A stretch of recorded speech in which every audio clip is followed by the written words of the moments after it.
Cool beans. We are live here on Beyond the Woodline. I'm Joe De Hoyos, and there's Miss was always happy and giggling, Shannon Rogers.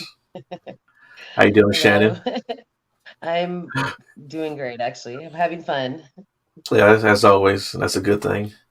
I like your Yes. shirt. I love my shirt. Ernie and Denise sent this for me. I cut a brown nose and sent them a wedding gift, so I got a t-shirt return. It's a win-win. That's No, I cool. did it because I Yeah, wanted to. Yeah. that's cool.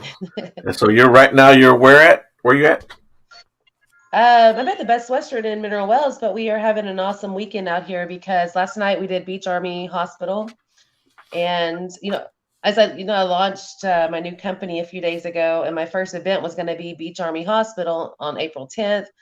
I did some drawings for free tickets to get everything going, had it all set up. And then the next day, I got the message that the fire marshal was discontinuing that location, shutting it down. But they at least let us in last night to do an investigation with Mustafa and Kristen from A&E, from Ghost Hunters on A&E. So it was Right. cool. So we got the last night. So it was nice. It's Yeah, yeah, that's pretty Epic's cool. haunted.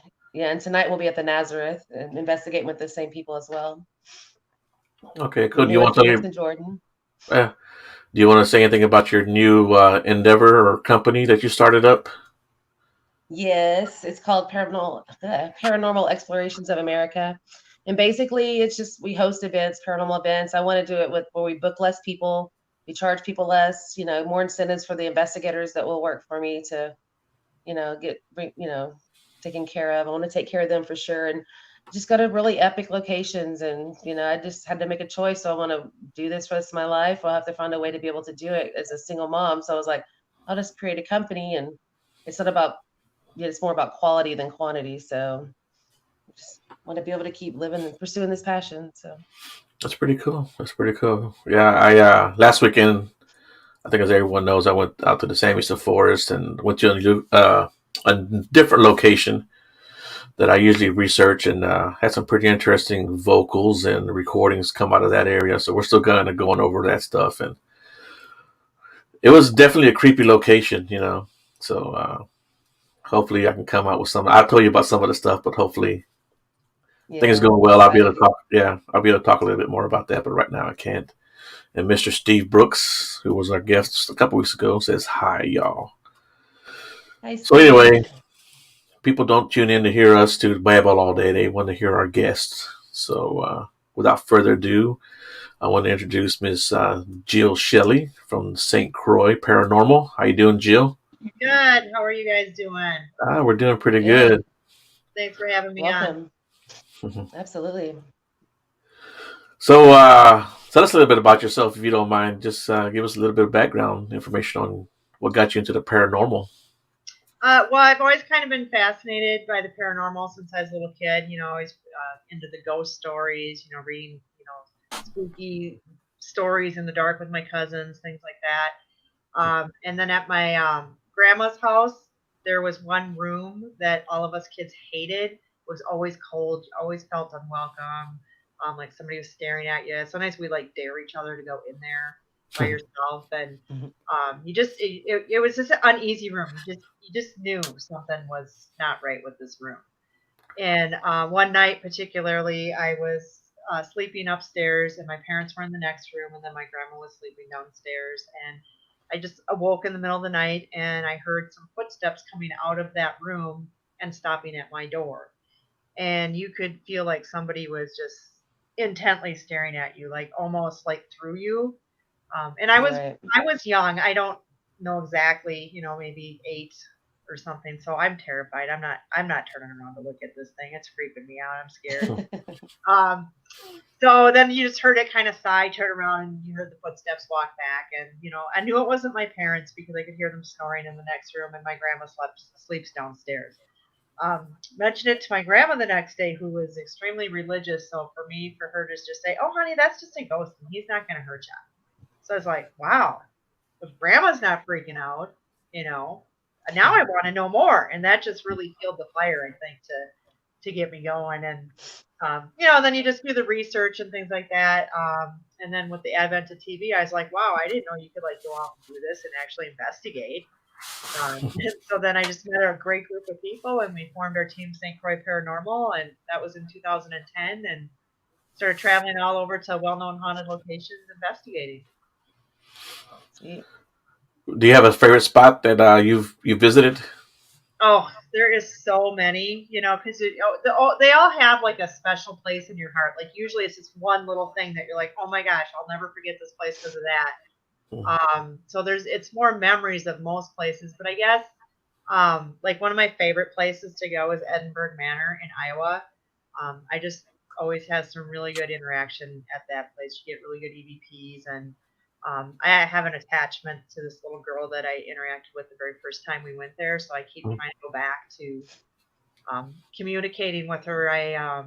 We had a lot of interaction with her anyway, like playing games and stuff. We had a really great time. Our team tends to be more interactive with if we're dealing with children. We'll get the games out. We'll dance. We'll sing. We'll play. We'll read stories.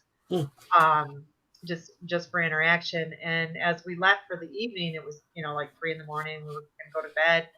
So as I was leaving, I was like, "Well, thanks. It was great playing with you." And we got a Class A EVP of a little girl that says, "I'm gonna miss you."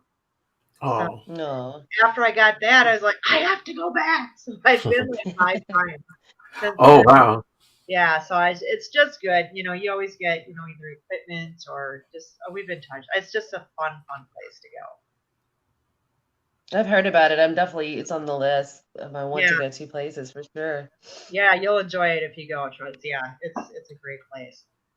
What's the history on that location? Do you know? It was a pork farm at one time, and then it was also that it kind of became a mental health place, and then it was a drug and abuse place. And it was a hospital, like a mini hospital at one time too in the 1800s.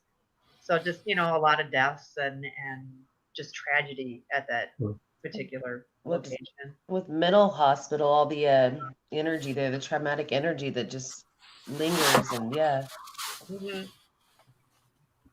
Do you know anything about the little girl y'all were interacting with, or? No, I know a lot of people have actually had interaction with her, and there was what they showed me. One group had gone there, and this was like when they first opened, and they had actually got like a really, really good picture of that little girl. She was like standing. Aww. They got a picture of it, so they showed me that, and that was really cool. And that was the day we had gone for the very first time, and they were taking us on the tour, and then they showed me that photo, and then to get that interaction with that little girl. Yeah. It's just crazy. And a lot of people do get interaction with her. So she's there. I don't know her name, but That's pretty cool. What about like in your area? You're in Minnesota, correct? right. Do you have any places that you like traveling within your area, or do you just travel Well, wherever? Minnesota isn't known for a lot of haunted locations. I mean, we do have them, but not like a lot of places you can go. It's not, it's private. Other than the house I own, which I know we'll talk about later. But there's like a bar in downtown Stillwater. It was Pub Monique. I'm not sure what it is now.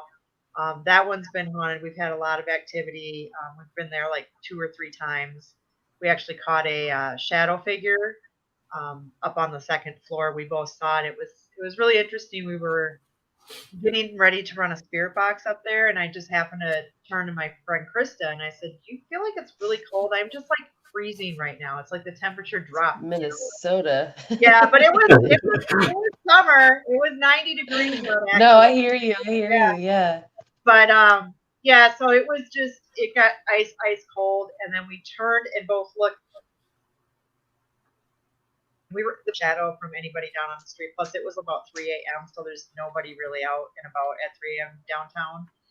And you just saw like this black mass just go across the window, like super fast, almost like a strobe motion, but yet it was slow motion. It's really hard to explain, but it was solid, and it just went, and then it just disappeared, and we both looked at each other. I'm like, "Did you just see that?" And we're like, "Yeah."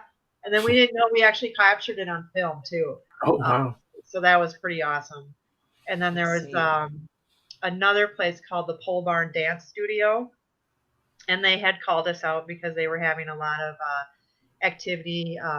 They do the dance studio, but sometimes they let women have little wine parties at night. And then that's when a lot of activity would happen, like doors would shut, lights would flicker.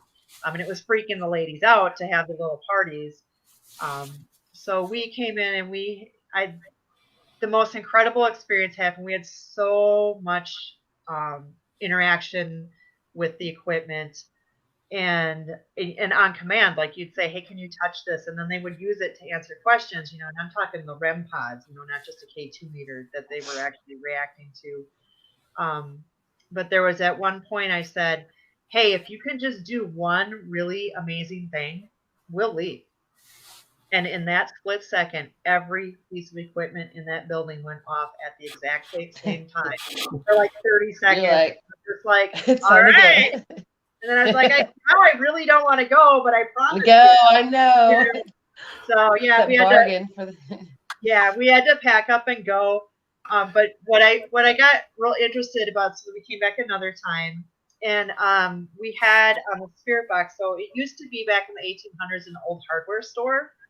And I had asked, what did this used to be? And on the spirit box, you heard the hardware store. Well, about 2 years later, somebody sent me an email and said that their grandfather used to be the owner of the hardware store, and that was his voice when he responded. Oh, wow. And then they wanted to know if I had captured anything else. So that was a really cool, just to know that's who I was talking to. So right. So I know it's so cold up there, and like even down here in the South, like last night we were freezing. We were in front of propane heaters, trying to warm up when we took breaks and stuff like that. I mean, you have to deal with a lot of really cold elements when you're investigating up in the North. Yeah, I usually take the winter off because it's cold. It hurts.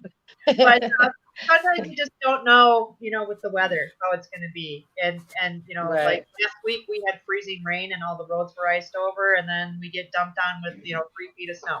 So you just never know. I just try not to plan too much in the winter. I'm a seasonal hunter. Like, warm up, right? Yeah. Well, I'm going to Montana. I'm leaving Thursday to go to Montana because I'm going with Phoenix Rising, Phoenix and Jordan. Mm-hmm. And we're doing the Dumas Brothel up there in Butte, Montana. So I'm really excited about that. But I did get some extreme weather gear because I'm a Southern girl and I get cold. So there's no real good source of heat in the building. So this will be really interesting. We're really excited about it. And it's going to be a live event if anybody wants to watch it. That'll be pretty cool. Yeah. You have any other favorite spots you like that you've been to? Scariest? The scariest? Now that's easy. That's Whispers Estates in Mitchell, Indiana. That place is creepy. We had, that's where my friend was thrown 4 feet across the room. Oh. So yeah, it started. Write that down. Yeah, it started from the get-go. Now, this house, for people who aren't familiar with it, was owned by a doctor who did really unethical things to his patients. They buried people and body parts in the backyard. His daughter caught on fire through an accident, and like 3 days later, he gave her mercy killing with an overdose of morphine. They've also had a little boy who fell to his death down the stairs, and the really crabby guy died the day of his retirement in front of this closet. So there's just a lot of negative energy in this house. But you could feel it from the get-go when you walked in, and we just constantly were wiping our faces. Everybody do it. You'd watch it on camera. You're just constantly, there's cobwebs, and you were doing it all night long, and it would just not let up. We had saw wet footprints coming up from the basement leading outside. None of us had even been down there. It was just crazy. And then we had gone up to the closet where the guy had passed away, and they have a lot of things happen in this closet. People get locked in the closet when they can't figure out how, because when you shut it, it's those old-fashioned locks that you pick up and drop down, and slide it over and drop down. So they don't even know how that even happens. People get scratched, pushed. It's just a very negative closet. So of course we had to go sit in it, and yeah, I get that. Yeah. So I went there with my friend, and it's a really big closet. It's like a walk-in closet, so it's not like what people are typically thinking. And they had like a little tiny chair and table in there and stuff. And I heard this voice in my head, get out of this closet, and it was not nice. And so I don't like being in closets anyway. So I got out just thinking, well, it's just me being paranoid, whatever. Didn't relay it to my friend at all. And she's sitting way in the back of the wall in a chair. And then we heard on the spirit box, shut this door, and we didn't do that. And next thing you know, she goes launching her and the chair out into the hallway. She lands on all four, and she's like, something picked up the chair and pushed me. And yeah, so we had to deal with that. We got a little, told put the ghost in his place, like, you do not do this. And then, we shut the door, and then we took care of her because she got all hysterical because she's like, nothing's ever pushed me like this. We call her the paranormal punching bag because every time we go somewhere, she's the one who's always pushed or something. I don't know if it's her aura or what, but yeah, poor Teresa just gets the brunt of everything. But that was probably the most extreme. We did say we'd never go back, but 2 years ago we did. But it was not. What's it called? Whispers Estate. Yep. And then, we did go back 2 years later. We did have interaction, but I didn't get as much negative energy that second visit round. So, but you know what? We didn't have Teresa with us. She couldn't make it on that trip. So that could have been a big part of it too. So that would probably be the scariest. So why do you protection? Why would you think she was like you called the paranormal puncher bag? Do you think she just draws that kind of energy, or is attracted to her? Yeah, I think so. I don't know what it is, but they just seem to be drawn to her in a negative manner. She gets really good evidence. It's like it's almost like, I don't know, how you are with your team and stuff, but it seems like if you pair up certain people, they tend to get a different energy and get more activity. Absolutely. So we kind of do. So we kind of do that. Like I always team up with Donna, and then Alex and Teresa are usually together. So and then we'll switch too, but it always seems like sometimes we call it the Alex and Teresa show. So. Does she do any like protection stuff before she goes in? Any kind of thing for grounding or anything? She carried holy water with her for a really long time, but then she kind of quit doing that. Right. So, yeah. So we, like I said, with the pandemic, we haven't been out much, but. Yeah, I know. It hit really hard up north in the paranormal field. It's what I'm seeing. In the south, we just kind of turned our nose and kept doing it, I guess. I don't know. Yeah, right. I know a lot of places have gone, like a lot of like locations are having trouble, staying open and stuff like that, that breaks my heart just hearing all that stuff anyway. So, yeah. Right. So, was she having experiences with the holy water? Is that why she got rid of it? Or, was she not having the experience? You know what I'm saying? Was the holy water working? So I think it for me, sometimes I think that it's more your inner self that you're protecting. Okay. If you're using like your alum, whatever you're using that makes you feel like you are strong and you are protected. Mm-hmm. That all comes, I think, from your inner self and your inner face. So I don't think it matters what object it is. So yeah, I don't know if it made it worse or not. Okay. I guess we never really kept track of that. Of like, oh, that happened, and you still had the holy water. So okay. Yeah. What do you think about that kind of stuff, Shan? Do you think that, well, in terms of if it was something that was going to hinder your experience, would you still use it, or do you want to experience it full on? I don't. Just besides, I like to go in fully open. Okay. And I really do for experiences because I do want to communicate. But then sometimes it's like, okay, draw back. Let's get to, even something as small that, Phoenix and Jordan taught me to do, just eat a piece of chocolate. It'll ground you. It's so weird. It's just over there. It works really good. I mean, just your intent has a lot to do with everything. You put your boundaries up, you stand your ground, but it also depends on what you're dealing with, what elements, what kind of entities you're dealing with. Darkness, just, cranky old grandpa, a mischievous child. It really depends on every experience, but I have to remember, because sometimes I just forget when I leave locations that try to put some protection up there and kind of shake everything off a little bit. So Yeah, we do that too when we leave somewhere. We say you have to stay and kind of do it. Everybody does their own little mini thing, little ritual. Yeah. You know, just kind of keep them from coming home with you. Mm-hmm. Yep. And do you have any abilities, Jill? No, I'm not. I don't. We don't even have anyone on our team that's like medium or anything like that. I think I get a lot of feels. Like I kind of know when they're around. You just get that weird feel. You just know, and that's about my extent of any capabilities. Donna, she sometimes can visually see them. She had that gift really good when she was younger and kind of lost the ability, but every once in a while she's able to see some. Right. But other than that, yeah, no, we pretty much do rely on our personal experiences when we go to locations. Sweet. And they speak for themselves. They really do, you know. Oh yeah. I've had so many experiences. It's unbelievable, being touched and other than the shadow figure, I personally have not like visually seen one, which I would totally. I don't know how I'd react, but I really would love to actually see like a full apparition. So hopefully Did someday. yesterday. Did you? Oh, that's awesome. Oh yeah. It happens quite frequently, but when you're not expecting it and you get this face right in front of you, and then you Yeah, get to a location and he's there, you're like, okay, you're at my house now. You're here. Let's work this out. yeah. But yeah, it can be. It's exciting, but it also can be very unnerving if you don't understand. When you're trying to figure out why this is happening. So yeah, there's good and bad to it.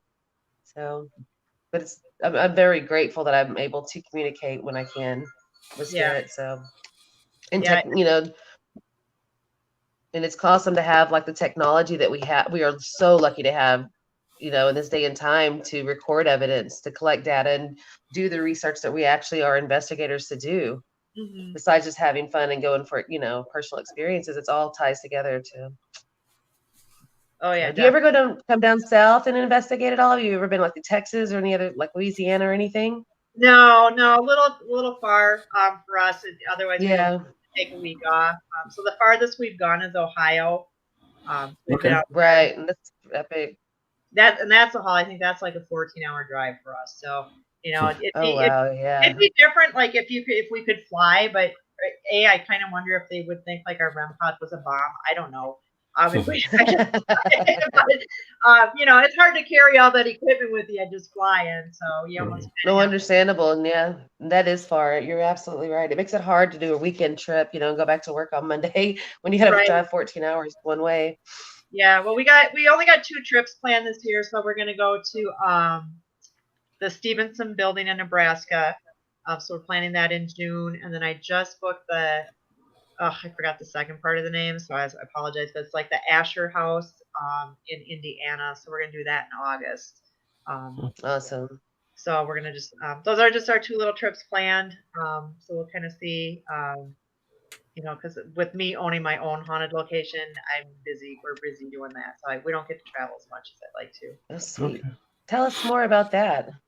Yeah. So doing all these investigations, traveling around to haunted locations, I thought, gosh, wouldn't that be fun to have my own place?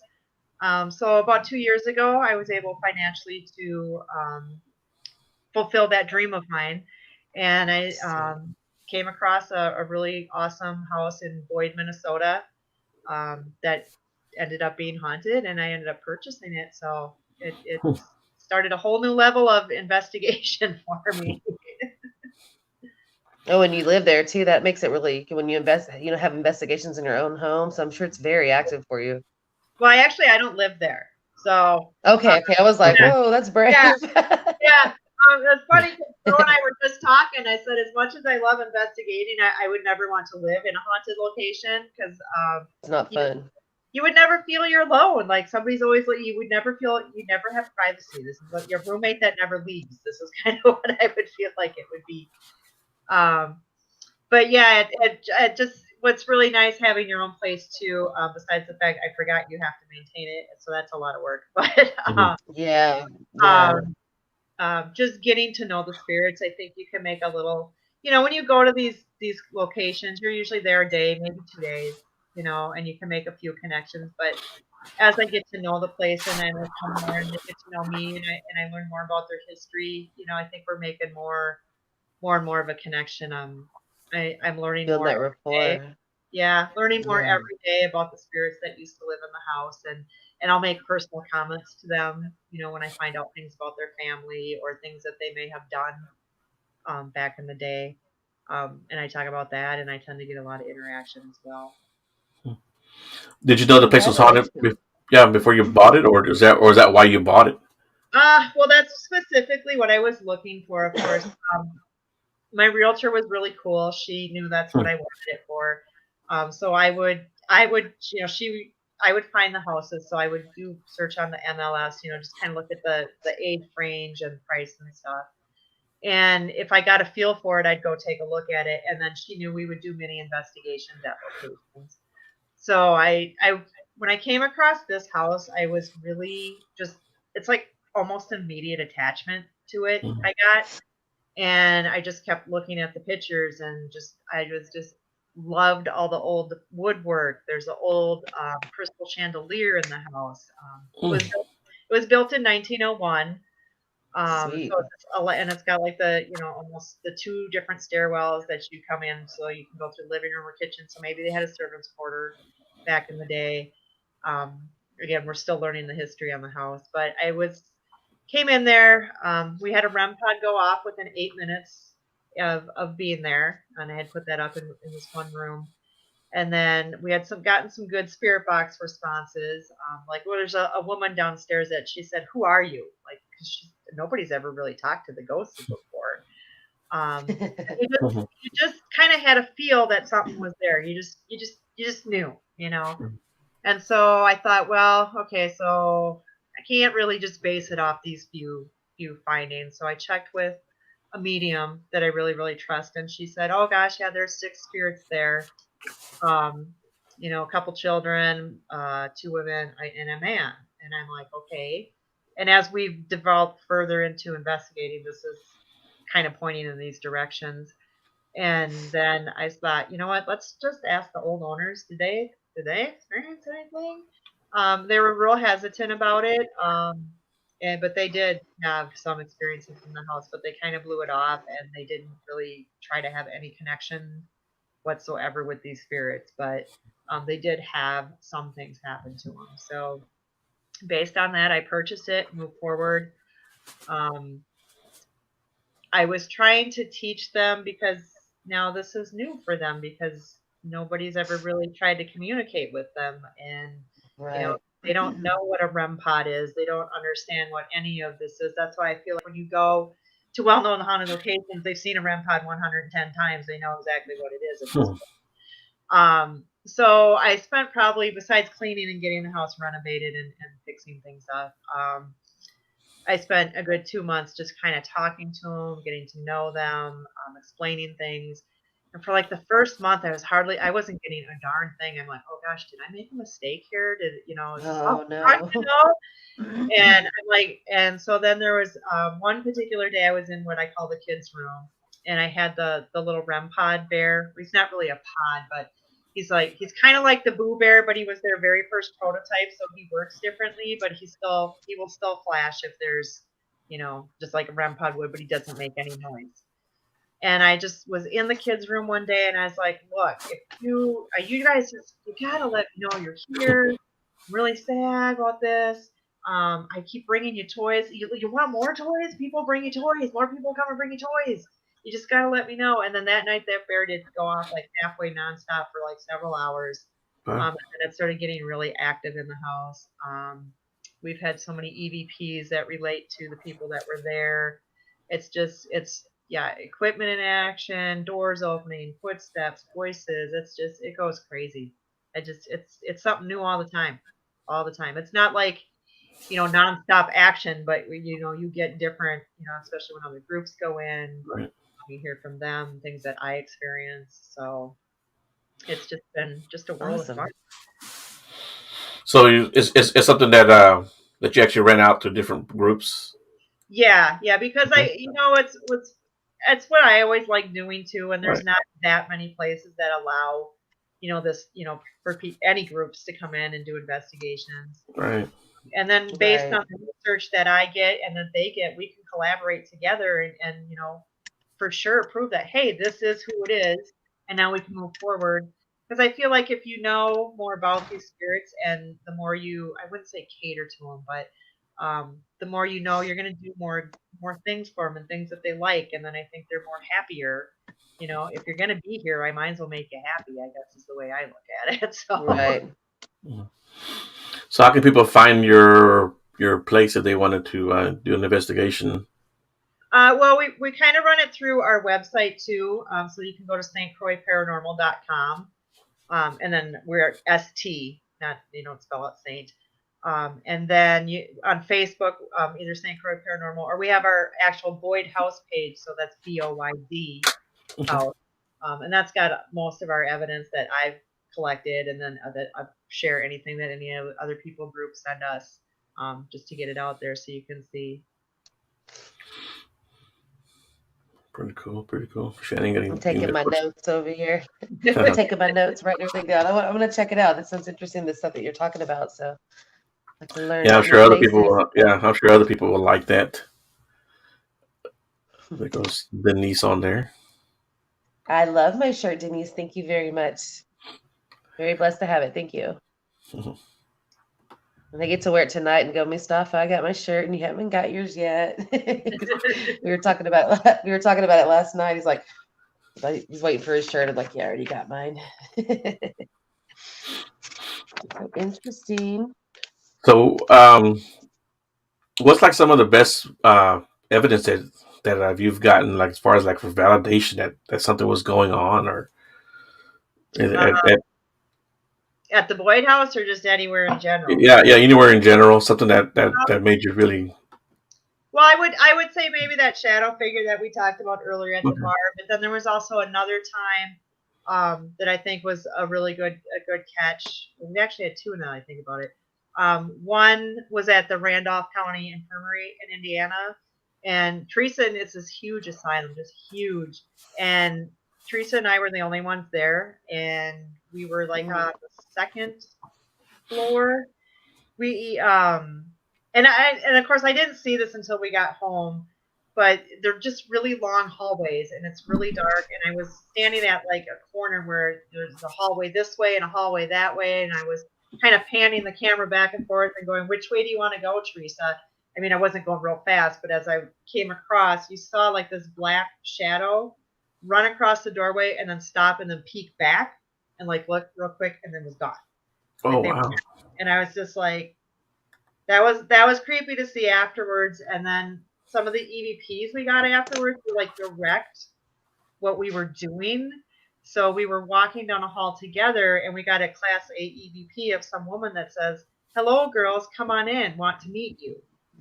Like a full sentence. And then we were in the basement, and this building has actually burned down 2 times. And we got an EVP of a man says, "The building's on fire, don't you know?" And so just to have that interaction where they're like actually looking at us, saying, "Hey, come on in, girls," and to talk about the fire that was there. It made me question, like, is he reliving? Is he seeing the building on fire right now? And he's like, "Oh my gosh, these girls are just walking," Right. Is he reliving that time, or he has to be if he's talking about the fire, or is this residual? But it's just so incredible when you get those things. And then I think the other really good validation, we were at Ashmore Estates in Illinois, and love that place too. We had taken a photograph, and at the end of the hall, standing right by our camera was this black, or it was almost like a shadow, solid black mask, but she was wearing like almost like a black dress, almost like you would wear to a funeral back in the day. But you could see the purse, and based on the height of the camera, this person was probably about 5'2", 5'3". So it was just that was a really awesome photo that we captured. Plus, we had great evidence else that we captured, EVPs and equipment interactions. But yeah, just so sometimes you don't know what's going on until you get home. Right. So then you get kind of creeped out. You're like, oh my gosh, I really wasn't alone. Yeah. Can you read the comments on the screen? Yeah. Yeah. It's funny. They crack me up. It's not really that cold. Yeah. They're funny. I already wrote that down as a list, a place too. So keep them coming. Yeah, Shannon. There you go. Everyone we talk to, What's Shannon's your- always writing notes down about where to go. Oh, I do that too. Yeah, you got to So- keep your eyes open for places to go. Yes, ma'am.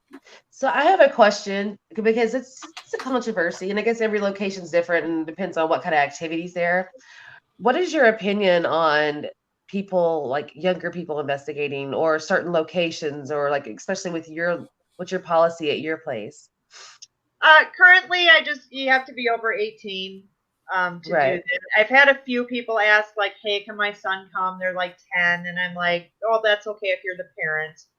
But I kind of make exceptions. I kind of delve into it. It's my house as does not have anything malevolent in it. So Right. it would be okay. And I guess if the parent is with their child, and that makes it a little different. But yeah, I don't think if there was like a group of like teenage girls that wanted a birthday party or something that would be a good idea. So No. yeah, so Yeah, it's all about parental guidance too, if they're being mentored properly and everything, and shown about protection and how to respect spirits. I don't see any problem with it at a certain age and at certain locations, yeah. I still want to borrow my grandchildren to take them there, but my daughter won't let me. Because I want to see if they see something. They did when they were really little. They saw spirits. Right. Oh, wow. But she blocked them out because she freaks out about that stuff. Mhm. My daughter won't even watch the stuff I collect because she's like, well, I don't want the ghosts to think that I like this stuff, so they'll come see me. So it's like, but yeah, I would love to bring, even if I could find somebody, that would be open. I would just love to see if a smaller child would even bring the children out. Would they see anything? I don't know. Mhm. And my son's a star seed, my 3-year-old. So yeah. If I was in the same area, I'd bring him by in the afternoon, like in the daytime, just to check it out, since it's not Yeah, malevolent yeah. or anything. I wouldn't want him coming by night. I wouldn't want to do like a true. Oh, no. Yeah. Still walk through, yeah. Yeah. I know the neighbor or somebody in town that's younger, like teenagers, like they kind of have the gift a little bit, and they have told me that they see a gentleman out in the garden and then just disappears into the house, walks back into the house, and they know it's a spirit. And interesting on that, I actually the medium that I happened to ask before I purchased the house, she said there is a man there that likes to garden. So I just got confirmation chills on my legs, so yeah. Yeah. You get those confirmation things, yeah. On my legs. Yeah, if I get them on my legs, I'm like, yep, that's true. May sound silly to some, but it works for me. Yeah. Yep. There's the spoons. So, like, what does like your family and close friends think about what you do? My friends think it's pretty cool. My family, yeah, they all kind of think it's really cool. That's good. They're not into it as much. My husband likes what I do. He likes watching the little videos and things I put together. He does come down to the house with me quite frequently because he has to do all the fun maintenance stuff for me. Right. He actually saw an apparition, so I was kind of mad at him about that. Because I haven't seen one. He actually saw that at the house. He had come in through the front door, and he just happened to glance up at the stairwell. And he had his hands full, and he's like, it was a split second. There's a lady with long brown hair, kind of wearing like white, and he's like, and she was gone. He's like, for a second, I thought it was you. And we had talked a long time ago because he likes to play jokes and stuff. And I said, but that's one thing I don't ever want you to joke about. So, right. He's still like, oh, I don't think I really saw one. I'm like, yeah, because you see people around all the time. But he's had quite a few experiences at the house, and he doesn't deny it. So maybe it's sensitive, yeah. Yeah, he's not really sensitive. He feels like he's like, I feel like they don't come out because they don't like me or something. So I've actually asked them that, and they said no. So, but yeah, he doesn't. It's not his thing. I think my favorite thing is I left him alone in a room. I said, "Oh, I got to go down and get something." I'm like, "Talk to the spirits while I'm gone." So you see him on camera. He's just looking around, sitting in the dark, and he's like, "I don't know what to say to you people." So, To you people, I like that. so yeah, it's been interesting for him. That's pretty cool. Yeah, one of the things I like about this field, not just this field, but also like the Bigfoot thing that I told you that's what I primarily do. Uh, People will come up to you, and even if they pull you on, to the side or message you, and they'll ask you questions or tell you about an experience that they've had, and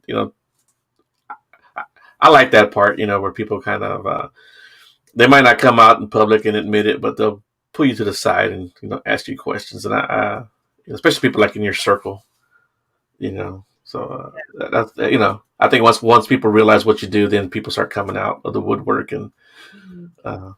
it's funny. I have we're going squatching tonight, Denny said, but Sweet. yeah, I've got someone who watches the show. I just found out that they watch the show because they find this stuff interesting. I'm like, well, that's pretty cool. I like that they watch the show.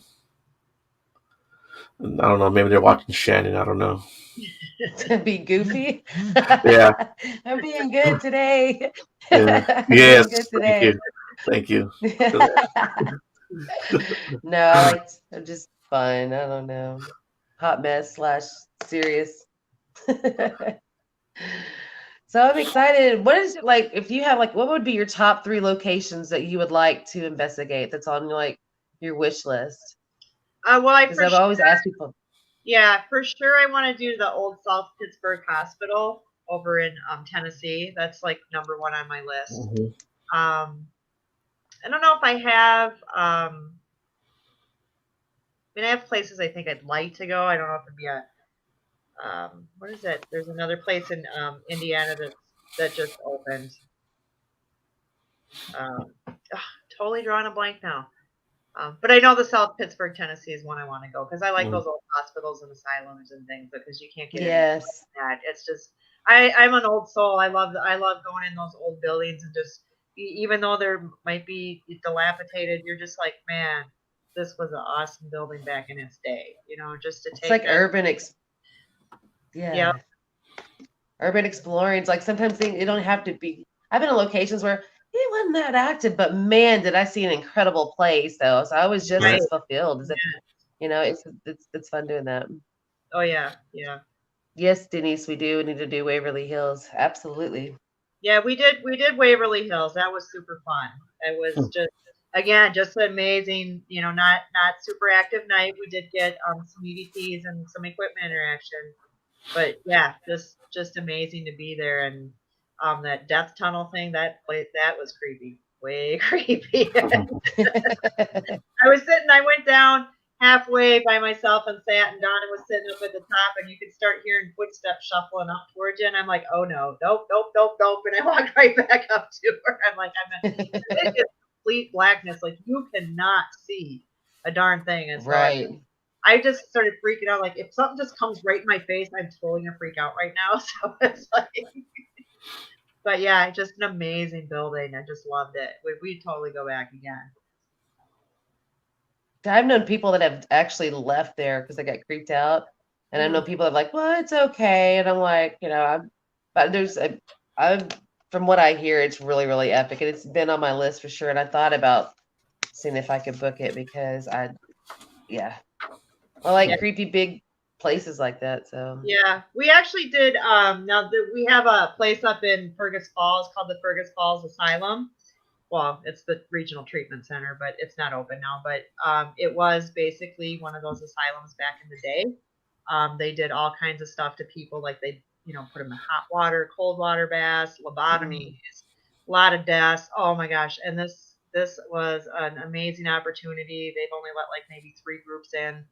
And our team actually got to go 2 times because we knew somebody was on city council, so we got lucky there. But it's just amazing. Like they had underground tunnels that you would go in, and it was super pitch black. Just I've never been in a place where like it doesn't matter. You had to have a flashlight. You could not see, and just oh my god, that place, it was amazing. Like in just tall pillars, old tall pillars. The guy who was like the doctor that owned it, we got to go into his apartment, and that was still pristine, from back in the Oh 1900s. wow. And so that was just really big, the Wow. bathtub and everything, and it was just amazing. Climbing up to the bell tower, and wow, it was just, yeah, Mhm. I'll never forget those times.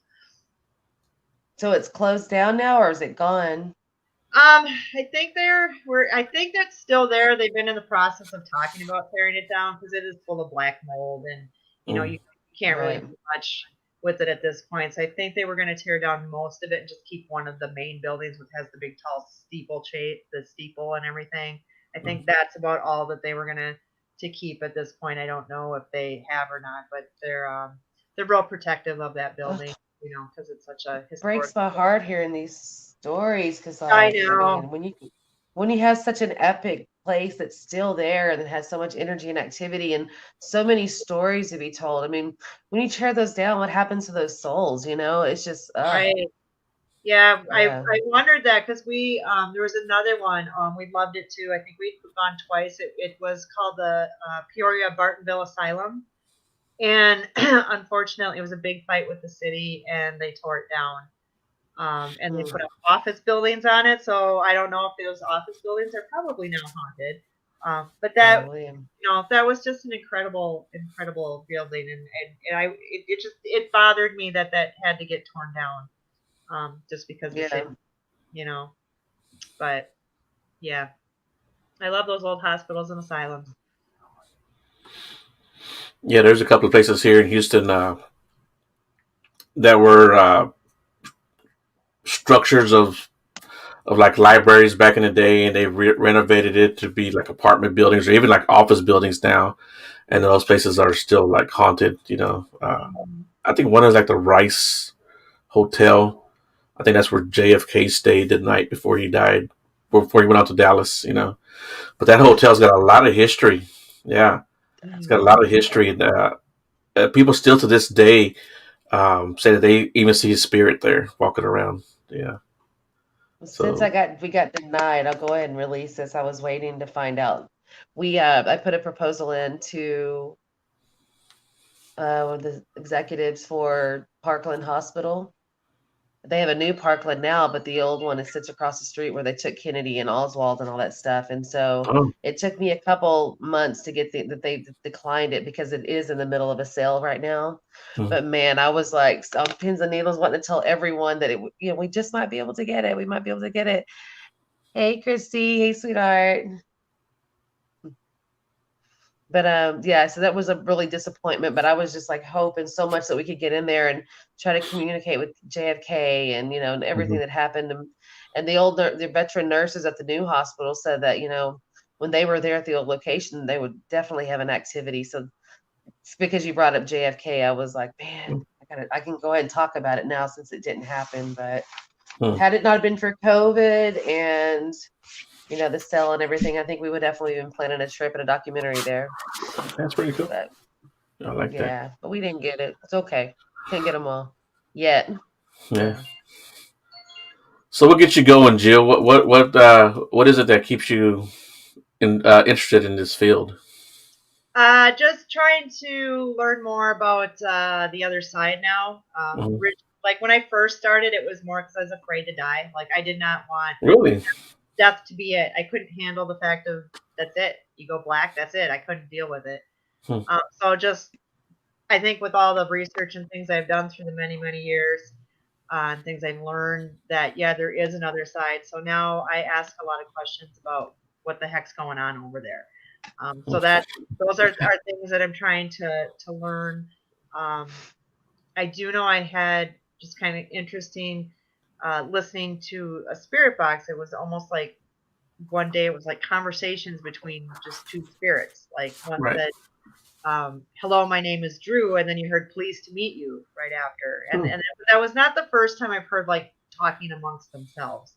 So Yeah. I started thinking, gosh, I wonder if you meet people.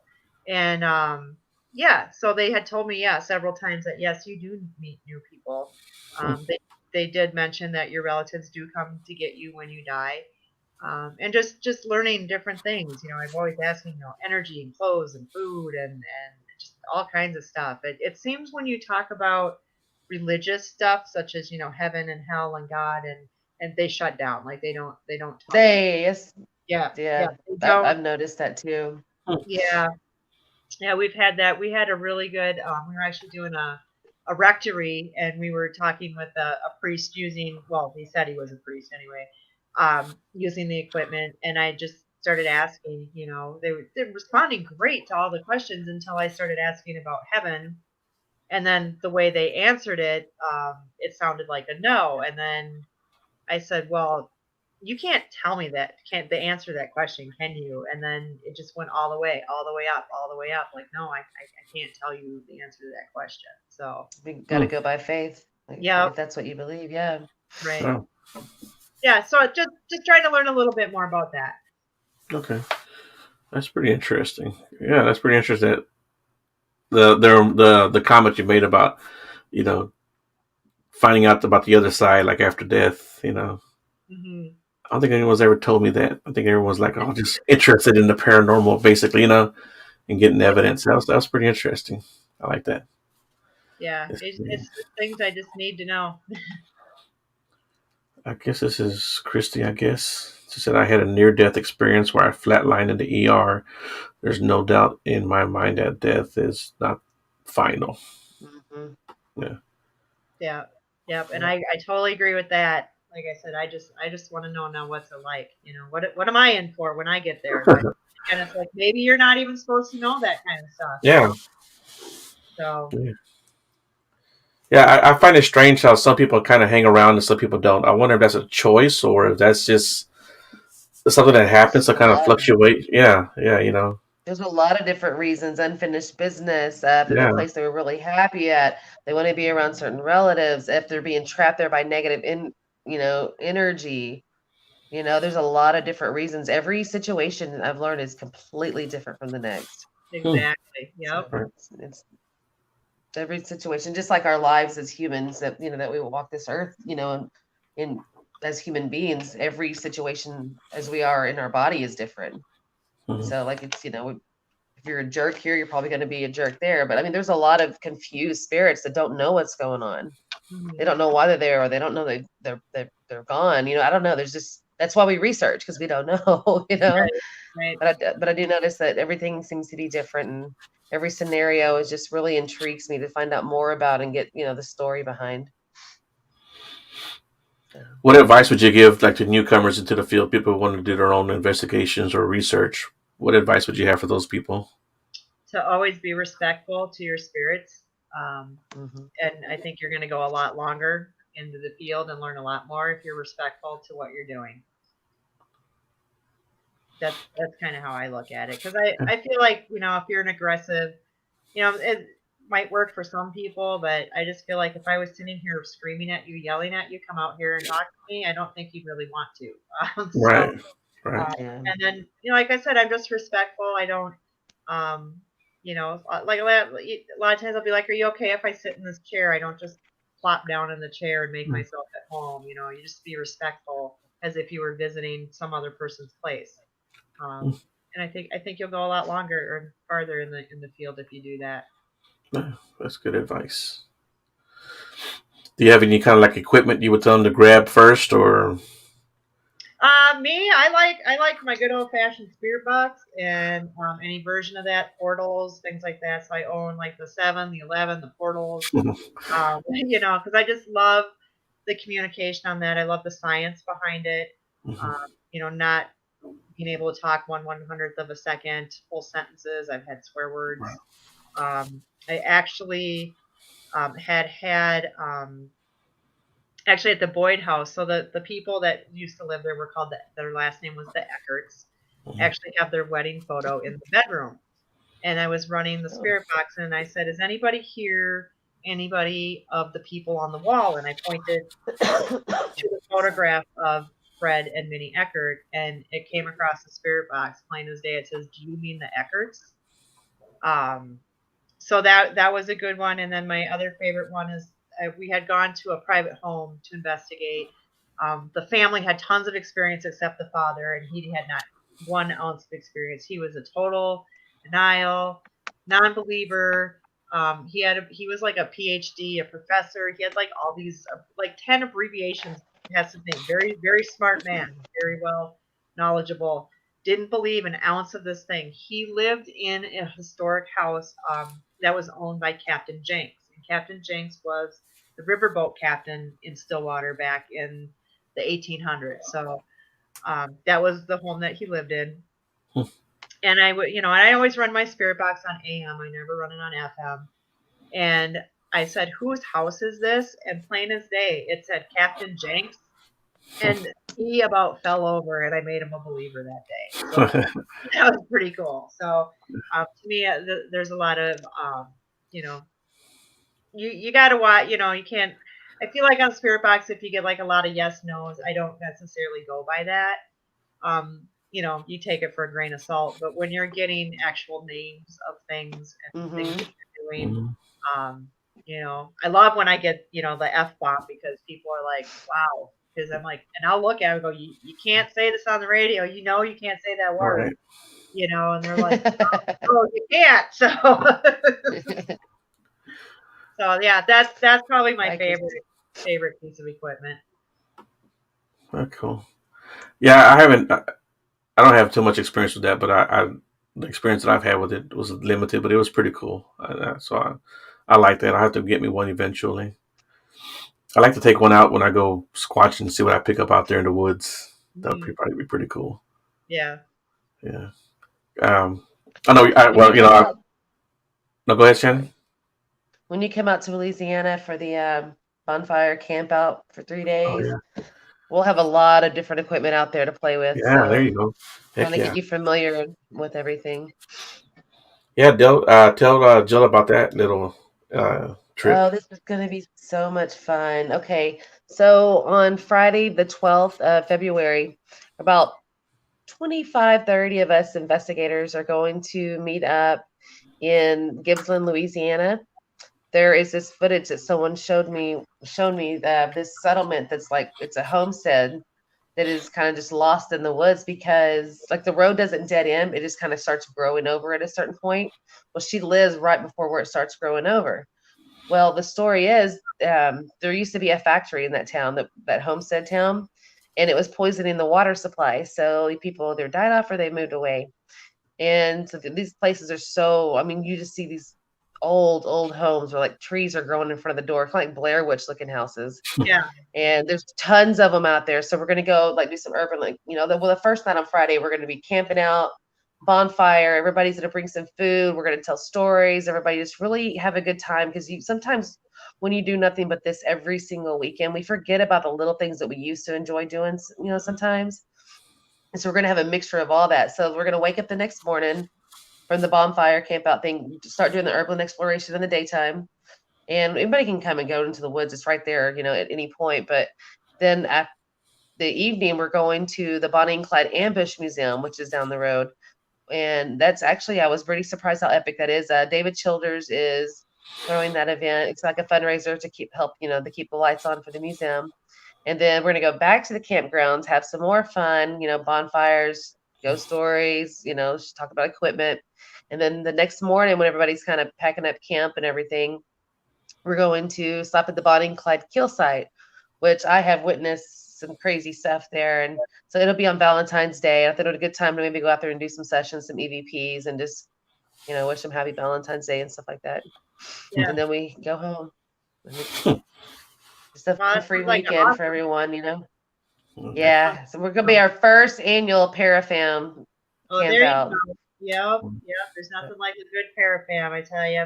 My team, they are like my family. So right. And the ones there's some that can't go that are probably watching right now because they have something else to do. But there's next year, and I want to change locations every time. Oh, there you go. So it'll be fun. Yeah. So we're just about run out of time here. Jill, if you want to give out your Facebook page again, and or any information you want to give out, and contact information. Yeah, you can go ahead and look us up at the Boyd House on Facebook or Croix Paranormal.com. You can direct email for any questions for rental at boydhouse217@yahoo.com. And we'd be happy to have anybody out. Sweet. Cool. Yeah. If you ever make it down this way, man, look us up. Definitely. Yeah, there's definitely lots of places down here to come and check out. Oh yeah, I've seen it. I'm like, oh, if I could only go that far. I know. And I enjoy talking to you because you seem to have a calmness and understanding about, how to communicate with spirits and everything. And I like your perspective on what you shared with us. So thank you. Well, thank you. You got me some good location ideas too. I've wrote them all down. Yeah. So right. Well, there you go. Check them out. You'll be disappointed. I will. Cool. Do my homework. Well, all right, guys. Everyone in the chat room, thanks for participating again. You guys always do a great job, and I always appreciate that. And Jill, thank you too for joining and for contacting me too. Really, I really appreciate that, and a lot more than what you realize. I always appreciate anyone who reaches out to us. So that was pretty cool of you to do that. Yeah, well, thanks for having me. Enjoyed being here. Yes. All right, you guys hold on, and everybody else, we will see you tomorrow. We have a show, right? Yes, at 6 p.m. Central Standard Time. Yeah. So we'll be seeing you guys tomorrow. See you tomorrow, guys. Bye.